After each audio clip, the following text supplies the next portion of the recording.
What's going on, Wolfpack Nation? This is Layton Smith and Macon Adams with Tuffy Talk. So much, thank you so much again for tuning in. This is our 12th episode, of Tuffy Talk. And so on today's episode, we'll be talking a lot about men's basketball, women's basketball, and their season-ending losses, and kind of diving deep into them and talking about kind of what's coming up for them in terms of next season, and also taking a look back and reviewing the season. So with that being said, we won't wait a second longer. Let's go ahead and get this thing started.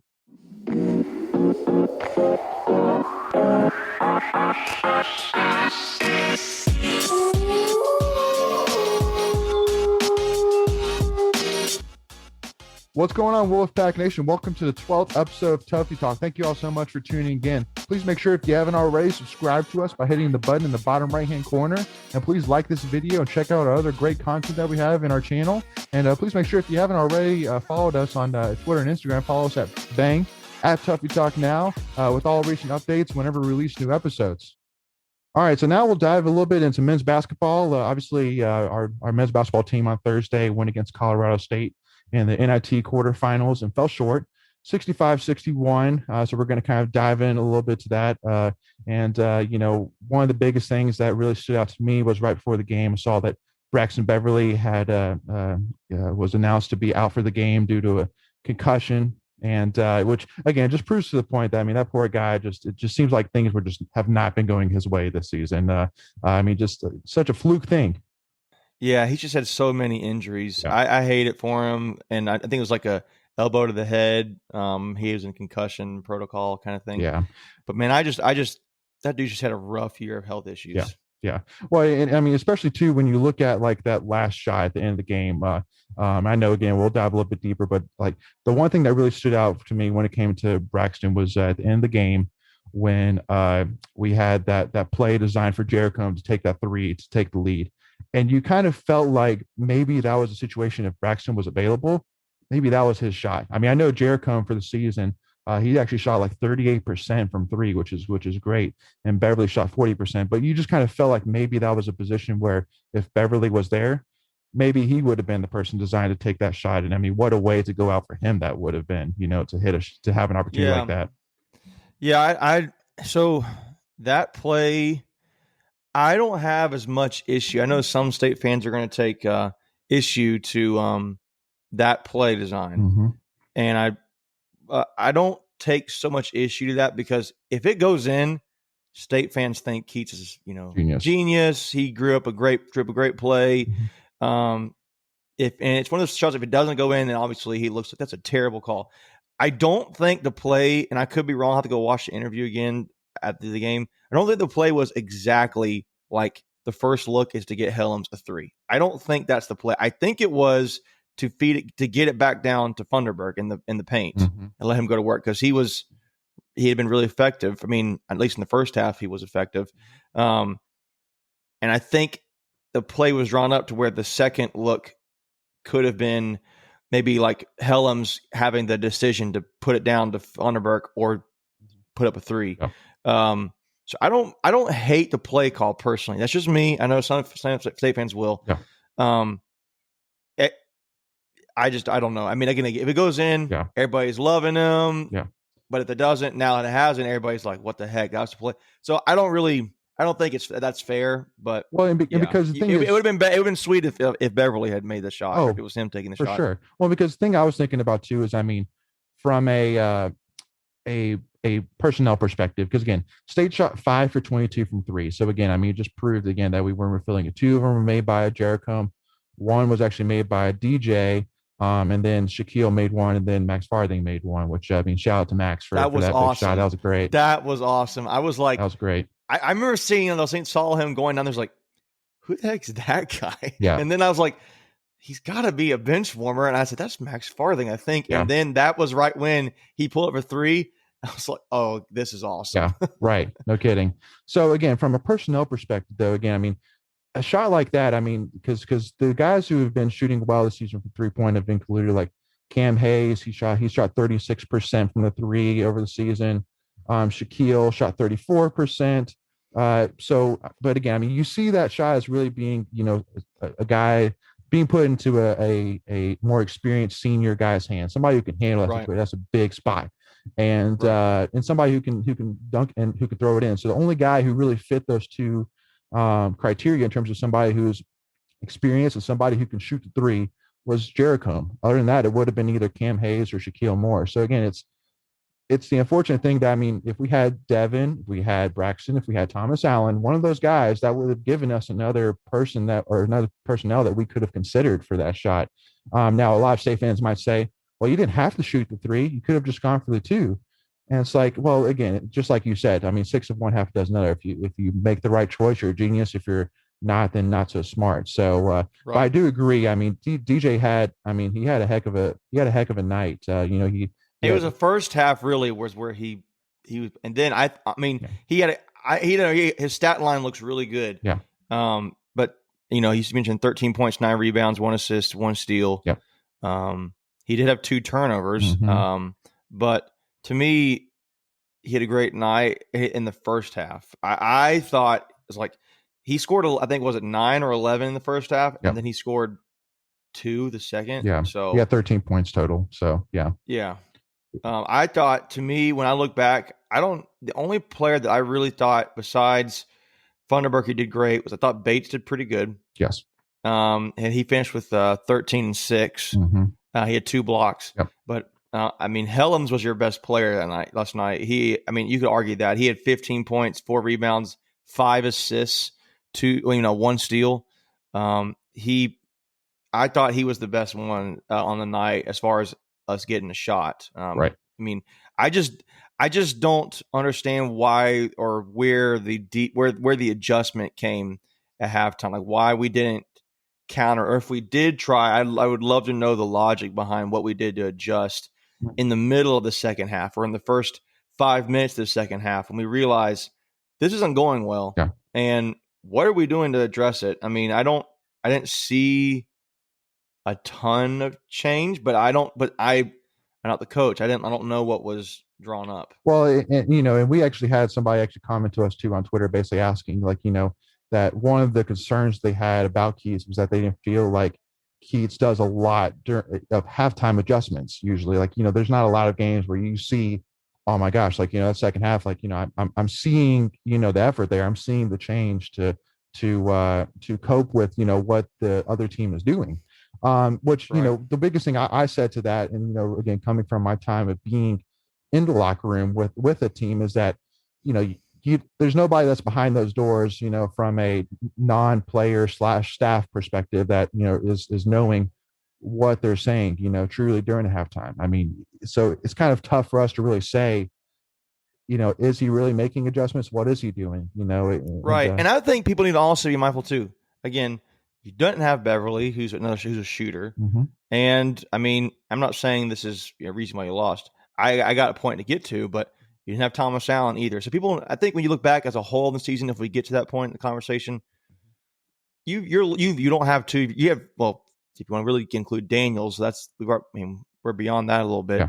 You don't have 3 of your best shooters on the team. Yeah. Probably you're the best shooter besides maybe Helm. So, Yeah. but what I think the reason we lost this game is, personally, I think a big factor, and I think you've seen that you see this in the fact that we went in the wins we've had. This is a big reason why we win, and when the reasons we lost in games in the past, this is the reason we lost.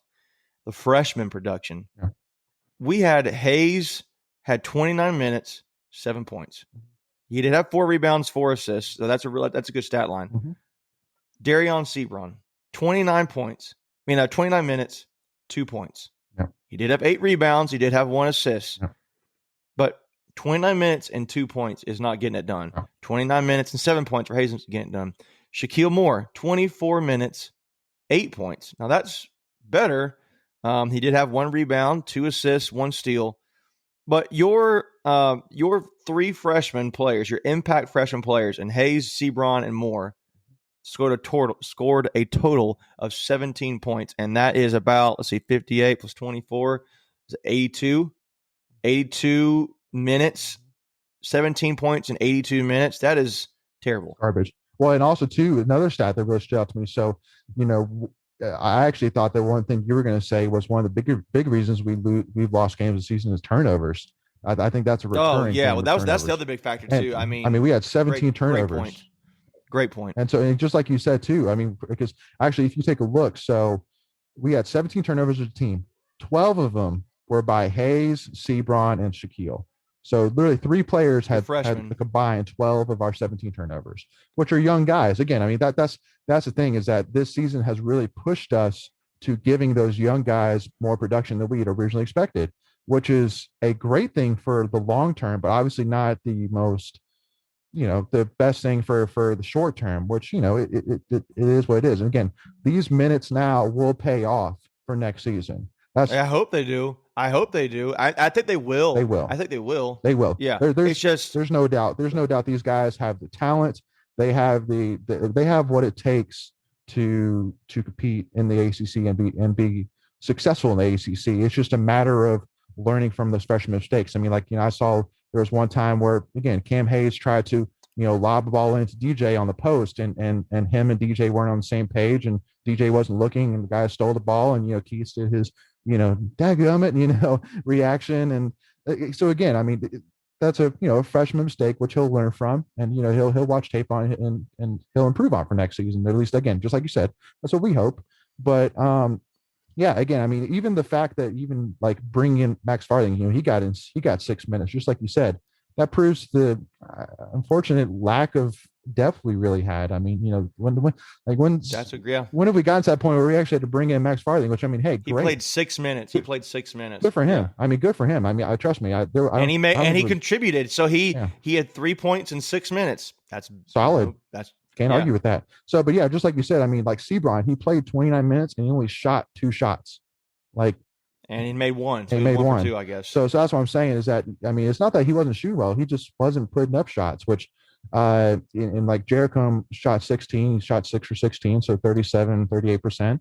So again, it was just a matter of, I just don't think that the stars really aligned from what happened this season in terms of with Devin getting injured out for the season, with Thomas Allen and Beverly getting injured, and just with the fact that we had to really rely on our young guys. And unfortunately, they just, weren't ready last night to get it done. But so I will say this too. I think another big factor of reasons why we lost is, and we kind of mentioned, we a little bit mentioned this, but I think there's a lot more to this, was interior defense. Yes. They cut us up going into the paint, yes, and we had no answer. They had 40 points in the paint. Yep. Now, granted, we had 34, so that's relatively balanced, but 40 points in the paint. Yep. I mean, neither of the teams shot well. State finished with shooting 22%. Well, I say shot well behind the arc. State shot 22% from 3-point range. That's 5 of 22. Yeah. And Colorado State was even worse. Colorado State shot 13% from 3. That's 3 for 23.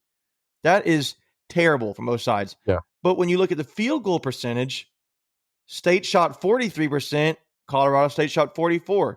So both teams are realizing that they weren't hitting the shots and they were just attacking the paint. And if that's strategy, or if that is just that's just the scheme. But to me, I thought State was going into the paint more because they were not shooting well. I thought Colorado State was going into the paint because they were recognizing the weakness. Yep.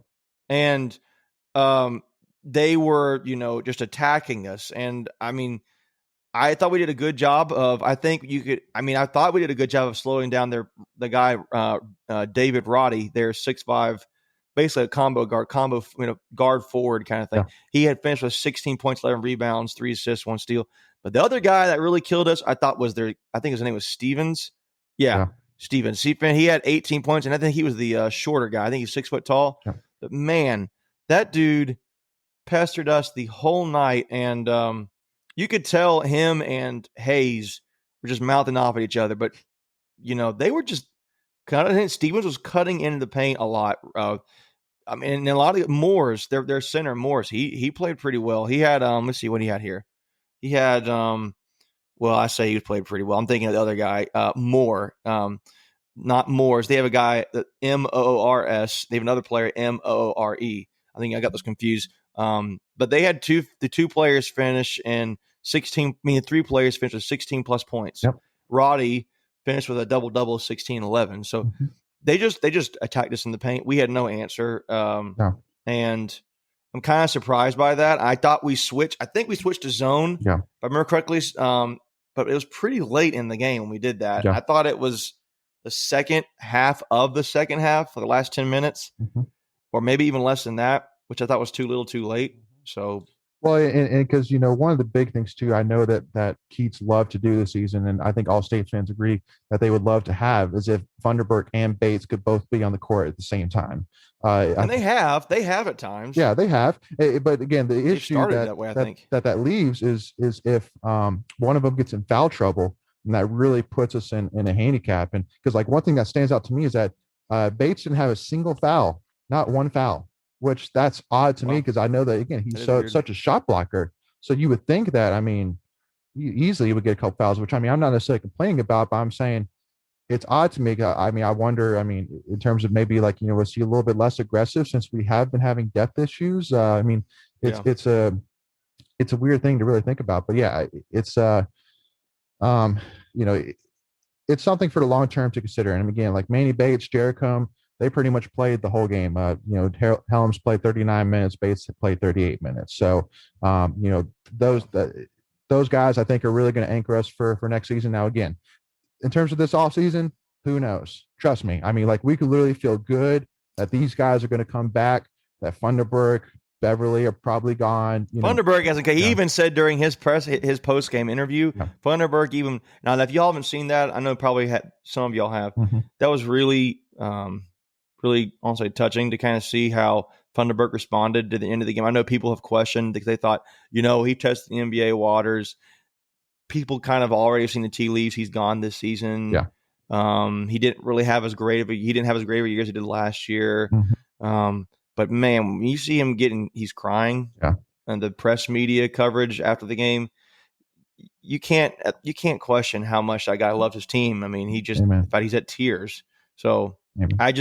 but on one point was he even said during the interview, like, this is his last game. He made a comment. He kind of said it quickly, but he said, it's hard, or he sad that it's his last game, or hard, something like that in effect. So he's not coming back. No. But again, I mean, State fan, I don't think there's a single State fan that expects him really to. And again, I mean, good for him. He's definitely done his work. He's definitely done his time. He's had overall a great season.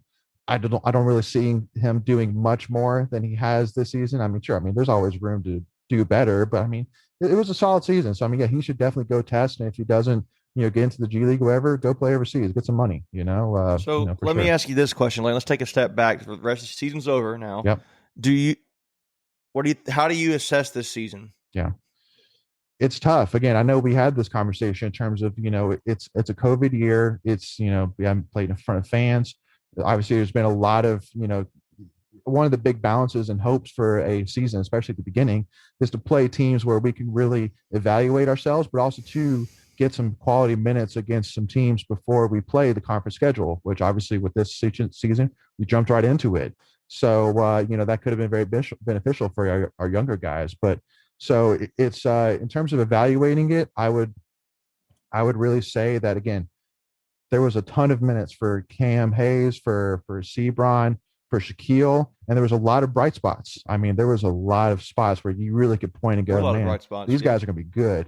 And you saw a lot of times where they were, where they didn't play their best. But again, I do truly feel that Keats is trying to build a program, and he's seen that of guys that are talented, but also too are willing to stick around and grow to Right. to do something special. And so that's all that we can hope for, is that happens and they come back next season with with some being some more experienced guys, and adding a couple of big pieces that could really help us shoot the ball and run the court a little faster, and we can make a big splash. But it's going to be a huge question in terms of from the big man side, if we can get somebody with Bates, again, assuming that he sticks around. Yeah, and I think another big thing too is if we're going to we need to get some more big guards. Yeah, big guards. A lot of our guards are Mhm. short. I mean, like I know one point we're starting Hayes, Allen, and Beverly. Yeah. Beverly and Allen are 6 foot tall, and so one of them is playing the three, Yeah. guarding against guys who potentially could be anywhere up to 6'9", if whoever's playing the three, Yeah. 6'8", somewhere in there. So that's not No. You can't really that's a glaring weakness. So I think we need those, like a another post player with Funderburk we know is leaving, Yeah. and then bigger guards. But I still, like you mentioned, great. There's some great points. You mentioned, I think when you mentioned the freshmen, some bright spots they've been. I just think back to the UNC game with Shaquille Moore. I think he had 17 points that game. Mm-hmm. Big reason we beat Carolina and Raleigh and PNC Arena. Mm-hmm. Hayes has been, I thought, at times the most impressive freshman because he's been the most consistent. Mm-hmm. But I can tell you what, Sebron, man, that dude, again, like I know people have started that. Nobody on our team has the ceiling this guy has. He sky's the limit for him. Yep. If he's got the talent, he's got the raw athleticism you can't really teach. It's just a gift. He just needs to put it together. Yep. It's not there yet, obviously, but I think a huge deal is if when having Helms back next year, he's going to be the leader. You could argue it will be his team next year, and then hopefully maybe we can get Daniels to come back. That would be great. Bates coming back. I'm trying to think who else. I mean, Allen's going to come back because he's already committed to being here, unless something happens. But I think, to me though, with Keats, I think there's still some big question marks. Sure. Like, again, I don't really see his trajectory in his 4 years. This is now the end of season 4. Mm-hmm. It's not gotten better. Yeah. You could argue that it's maybe been on par, but I think it's, marginally gotten worse in terms of the performance, particularly in postseason. Now, how much is that due? That a lot of that's probably due to the 2 pauses we had, inconsistency in team chemistry, and I get that. I totally get that, and I think there's a big asterisk that should go along this season. Yeah. But at the same time, a lot of other teams had to deal with that as well. Absolutely. But then again, you saw, Duke, Carolina, Kentucky, they all had really bad years. Yeah. So struggle. I'm going to be very interested to see how this next season goes. But I think there's still some big question marks out there for Keats. Well, just like Justin Williams said on our episode last week, I mean, one of the glaring trends with successful teams year after year is having that long tenured coach. And so I think that from the point of that, you are seeing a team that competes hard every single week, that plays proudly and supporting, and really, sporting, that NC State logo that they have on their chest. That's a huge, great building block to have with the team. And so, yeah, I mean, in terms of the next steps, we got to see what this offseason holds. Hang on, hold on to this roller coaster of an offseason and hope that we come off the other side still strong and ready to make a big impact next season. All right, so now that we've touched on men's basketball, we want to touch on the big heartbreak, obviously, for all state fans right now, and the women's basketball losing Saturday night to Indiana in the Sweet 16, 73-70. Obviously, was a tough pill to swallow for all state fans, including the both of us. Because I know that we talked on episodes before and on live streams, basically saying, where do we set the bar for this team? And I know me personally, again, I truly saw, especially once you saw what was going on with Texas A&M, I was like, oh, I mean, Final Four has to be the bar. I mean, simple as that. And so to fall into Sweet 16, and now we've gone to 14 Sweet 16s, 14, and we've only been to Elite Eight one time. Back to 1982, just to be clear. Yeah, and we've only been to the Elite Eight once. That's a tough stat to look at. So obviously the big thing which I wanted to go ahead and address is, obviously, I know a lot of state fans are really talking about it, is the end of the game. I know that Wes, really took it hard in the post game about the timeout that he called, and I know the announcers were even really giving him a lot of flack on screen about, why did you take that timeout? Because it lost him the opportunity to take it to half court after. What did he say later? Those he didn't hear it. Yeah, what was his answer? Well, so basically, he said that. I mean, then he made a mistake. At the end of the day, he understood that he shouldn't have taken that timeout. He should have known that Indiana was going to take that timeout to advance the ball. So he should have waited and let Indiana do that. But since Westmore called that timeout, they allowed Indiana still the ability to call the timeout after State called the timeout. So that way they could still advance the ball. But since State didn't have any Right. timeouts left, once Indiana made the basket, it didn't give State the ability to bring the ball up the court to half court because that's something in women's basketball that is unique. Yeah, so obviously it's that was a big thing, and then obviously I know a big thing for me that I posted on Twitter saying it was odd to say the least the play choice at the end of the game where Reina Perez basically drove towards the basket and then passed out to Alyssa, and then it just seemed like she was not sure what to do, and it's just obviously that's frustrating to say the least. But again, it's one of those things, just like you said, it's we don't know Yeah, I think what it's was in there. not having the timeout, honestly. Yeah, I definitely don't think that helped. Now, I mean, do I think it was smart for West to sub in? Because I know they subbed Elisa out, and then after Indiana made the basket, since he didn't have timeout, he just subbed Elisa in. So that way, it kind of gave his players the second to kind of okay, let's get calm, cool, collected here. Let's figure out what we're about to do here to go try and make this basket to go to overtime or win this thing. Um, so I'm sorry, go to overtime because we were down by 3. Um, and so yeah, it's For those who didn't see the score, it was 73-70 Indiana. Make sure we got that. yeah. So we had to go down and make a 3 to take it to overtime. So that's why it didn't make sense. Why would Reina drive to the basket? But again, maybe there's something there we didn't see. So just I think it was is driving in with the thought of kicking it out. but also too, and that's a big assumption that Indiana, because that is assuming that Indiana is not going to know the situation. Because if Indiana's smart, they go, okay, go ahead and make the 2-pointer. Go ahead, please. That's not going to hurt us. So yeah, so that's why I'm kind of confused because again, that's a big assumption that Indiana basically has to make a mistake.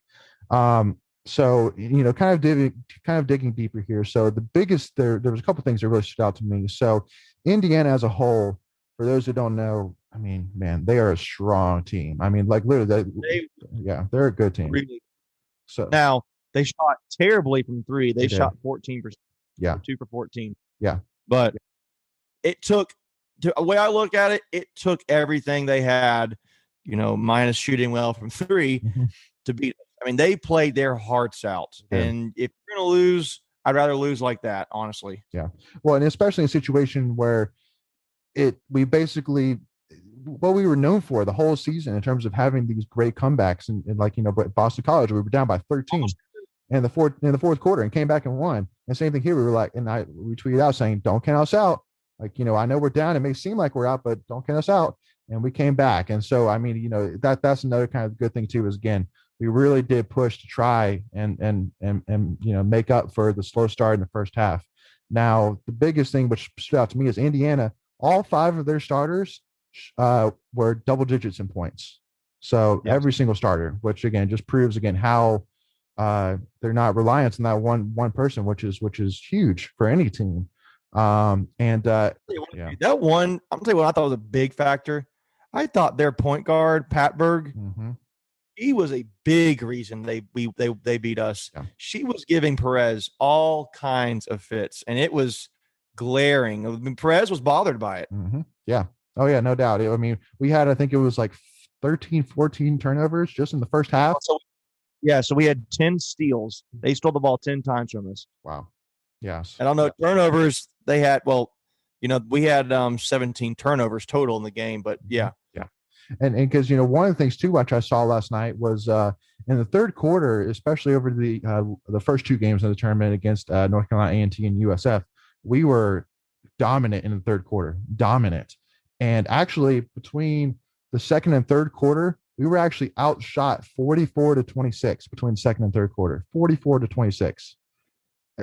So I mean, now again, I mean, we started off strong, leading 22-14 in the first quarter, and then in the fourth quarter we outscored them 22-15. But again, it's frustrating, in that for Indiana to have that big end of the half and then come out of the half, establishing that momentum, and it was it took everything that we had to fight that off. And because one thing as well that stood out was that, so basically besides our 5 starters of Jada is right now being Jada Boyd, Jakia Brown Turner, Liz Ganane, Kai Clutchfield, and Reina Perez, nobody else really did too much besides Gianna Bryant too. I mean, again, big hats off to her to really step in for those lost minutes from the Kayla Jones injury. Just definitely big hats off to her. I mean, she really stepped up. Nobody else Yeah. scored except those 6 players. Gianna Bryant made 2 points. That's Right, it. right. So that would be six. I'm saying that'd Yeah, be yeah, yeah. 1, 2, 4, 5, 6. Yeah. Right.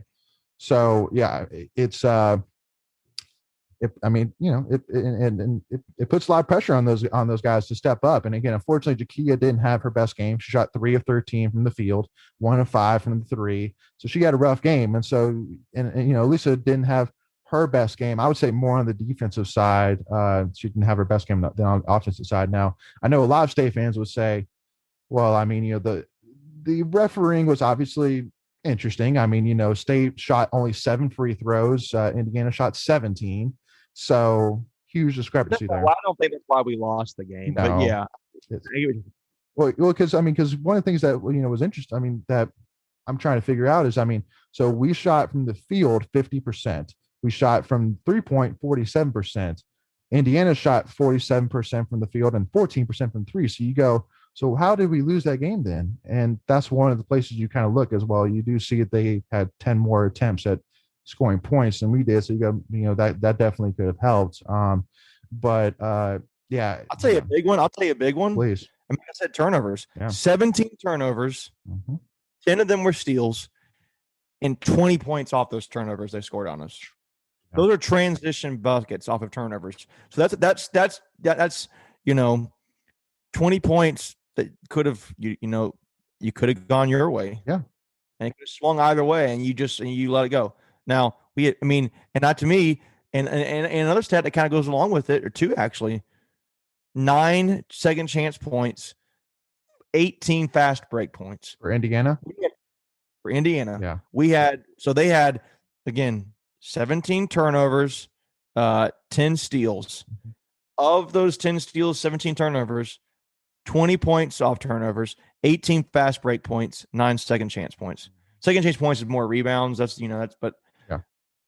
I mean, 20 points off turnovers, 18 fast break points off of 17 turnovers. That's how you lose the game. Yep. And again, that kind of goes back to that Indiana point guard, Pat Berg. She looked like she could hurt somebody, man. She was so fired up in that game. Yep. And tough. Yep. But she gave Perez all kinds of problems. And that's another stat that I thought was kind of interesting. Indiana had 42 points in the paint. We had 28. Mm-hmm. They outscored us in the paint 14 points. Yeah. And they're not as dominant in the paint as we are, which is kind of surprising. Yeah. To me, similar. We were just talking about the state game where men's basketball, where Colorado State beat us. They really were scoring at us whenever they want to. Indiana seemed like we had no answer for them attacking us, and it was basically no matter where it was inside the 3-point line, they just were cutting us up, and it was really frustrating. But I'll tell you another thing that was big. Mm-hmm. 0 offensive rebounds. Maybe 0. We had 0 offensive rebounds. Wow. And again, they had 9 second chance points. Wow. So they had 8 offensive rebounds. So 8 offensive rebounds they had to our 0. Wow. So I don't know what. Yeah. I don't know what that's all about, but yeah, it's not going to win you any games either. No. Not even one. Not even one. Yeah, it's frustrating, and by the way, too, I know I was saying Gianna Bryant or something like that, but Genesis Bryant, I apologize for that. And one of the big questions I know on Twitter that when I reached out about questions was the question about how much of an impact was it that Kayla Jones wasn't available. And I took you took a look at the stats. So on average, Kayla Jones played roughly 29 minutes a game. She shot 49% from the field, 42% from the three. And I mean, she averaged, roughly 12 points a game. So I mean, it definitely was because even Wes Moore has said that she serves as kind of the glue for this team. And especially it would have been nice to have somebody, who can produce and has the experience to sub in for Jada or Kai, and not lose that production, but So yeah, I mean, I definitely think, in my opinion, it definitely made a difference. There's no doubt about it. Having the extra person to show off that depth, but also too that somebody that can shoot the ball. If Jakia wasn't feeling it, then give it to Kayla, or give it to somebody else. And get them to make some baskets for us when we needed it. So that's kind of my take on it.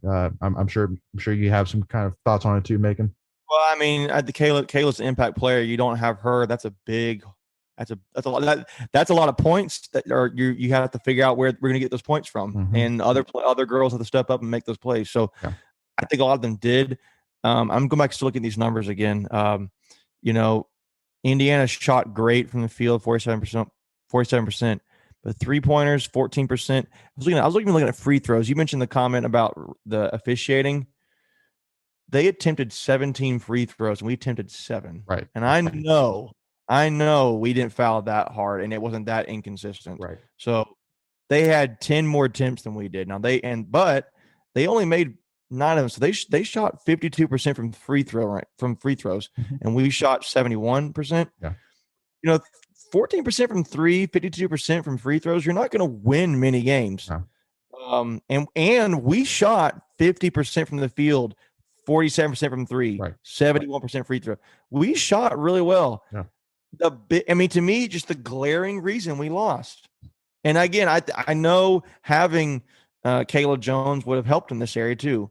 I think she's a very good rebounder, but again, turnovers. That's why we lost, in my opinion. How do we lose to a team shooting 14% from 3 and 52% free throws? I think you're knocked on the head. And we shoot 50%, 47% from 3, and 71% free throws, and we shoot 10 less attempts than they do. It's somewhere else besides there, and it's turnovers. They made us pay when we turned the ball over. They did. So credit to them. And I will say one last thing: the girl the player for Indiana who made those last 2 free throws, those were clutch for them. I mean, I think this made a point. She's only like a 50% free throw shooter. Made both of them. Yeah. Made both of them. Yeah. Huge. And that made our last position even harder.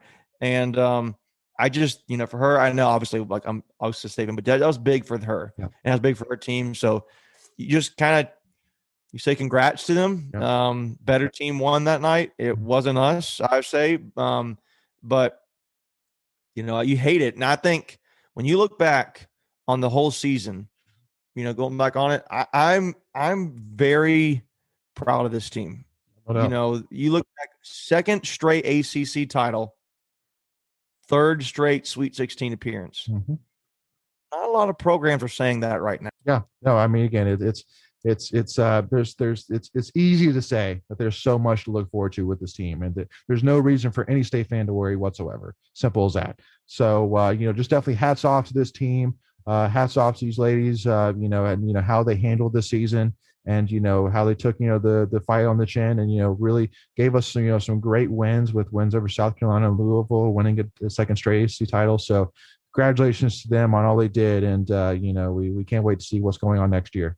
So with that being said, Wolfpack Nation, thank you so much again for tuning in. Please make sure, again, if you haven't already, subscribe to us by hitting the button in the bottom right-hand corner. Please follow us on follow us on Twitter and Instagram at Tuffy Talk Now. And also, too, please make sure to like this video and check out our other content. And we look forward to hearing from you all soon. So thank you all so much again for this much support. Please stay safe, and we'll talk soon. So with that being said, as always, go Pack, y'all.